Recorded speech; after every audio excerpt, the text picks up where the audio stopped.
இன்றைக்கி நான் ரெடி பண்ண போகிறது ட்ரை ஃப்ரூட்ஸ் லட்டு தான். அது எப்படி ரெடி பண்ணுறதுன்னு பார்க்கலாம். இதில் நான் கொஞ்சம் அளவு கொடுத்துருப்பேன். அந்த அளவு பண்ணால் கரெக்டாக வரும். இப்போ வந்து ஒரு ஸ்பூன் வந்து நெய் போட்டிருக்கேன். உருக்காமல் ஒரு ஸ்பூன் போட்டிருக்கேன். முந்திரி பருப்பு வந்து 100 கிராம் எடுத்து குட்டி குட்டியாக கட் பண்ணி எடுத்திருக்கேன்.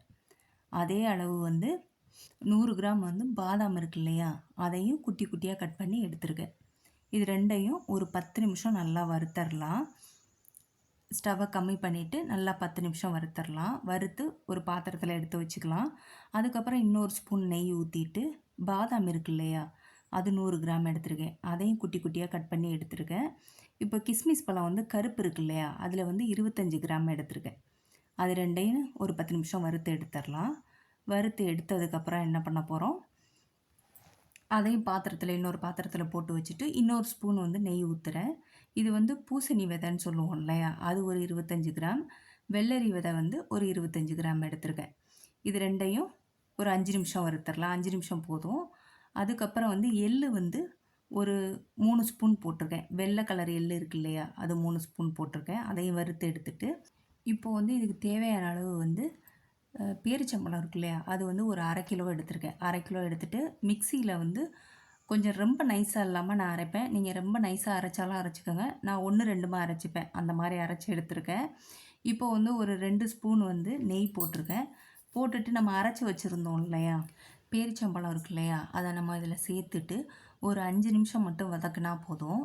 லைட்டாக வதக்கிட்டு என்ன பண்ண போகிறோம்னா, நம்ம ஆற வச்சுருந்தோம் இல்லையா அந்த பருப்பெல்லாம், அதில் இதை சேர்த்துடணும். சேர்த்துட்டு நம்ம கொஞ்சம் நேரம் ஆறுனதுக்கப்புறம் என்ன பண்ண போகிறோம்னா, இதை ஃபுல்லாக மிக்ஸ் பண்ண போகிறோம். மிக்ஸ் பண்ணிட்டு தான் நம்ம உருண்டை பிடிக்க முடியும். நமக்கு வந்து பேரிச்சம்பழம் கரெக்டாக போட்டால் தான் நமக்கு லட்டு மாதிரி பிடிக்க வரும், உருண்டையாக பிடிக்க வரும். இல்லைன்னா பிடிக்க வராது, உதிர்ந்துடும். அந்த பருப்பெல்லாம் இருக்கு இல்லையா, அது வந்து உதிர்ந்துடும். அதனால இந்த அளவு கரெக்டாக இருக்கும். சப்போஸ் வந்து உங்களுக்கு உருண்டை பிடிக்க வரல அப்படின்னு நினச்சிங்கன்னா, முடியலன்னா பேரிச்சம்பழம் எக்ஸ்ட்ரா சேர்த்துக்கங்க, சரியா? ஏன்னா நம்ம அந்த பேரிச்சம்பழம் இருந்தால் தான் நமக்கு அந்த உருண்டை பிடிக்க முடியும். இல்லைன்னா ரொம்ப கம்மியாக போட்டோம்னா அந்த உருண்டை பிடிக்க முடியாது, லட்டு மாதிரி வராது. அதனால நான் சொல்கிறேன், இந்த அளவு வந்து கரெக்டாக இருக்குது.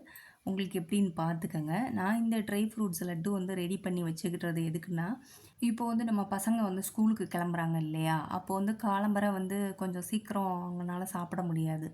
அதனால என்ன பண்ணுவேன், நான் எப்போவுமே ரெடி பண்ணி கொடுத்துருவேன். டிஃபன் வந்து ரெடி பண்ணி கொடுத்துருவேன். அவங்க வந்து சப்போஸ் வேணான்னு சொல்லையில் என்ன பண்ணுவேன்னா, இந்த லட்டு வந்து ஒன்றாவது சாப்பிட்டு போங்கம்மா அப்படின்னு சொல்லுவேன். ஏன்னா அவங்க வெறும் வயிறோடு இருந்தாங்கன்னா நமக்கு மனசு கஷ்டமாக இருக்கும். அன்னைக்கு ஃபுல்லாக டேயே நல்லா இருக்காது. பசங்க சாப்பிட்லன்ற மாதிரி ஒரு மாதிரியாக இருக்கும். அதனால என்ன பண்ணுவேன், இது 1 இல்லாட்டி 2 அவங்களுக்கு எவ்வளோ வேணுமோ அந்த அளவு கொடுத்தா போதும்.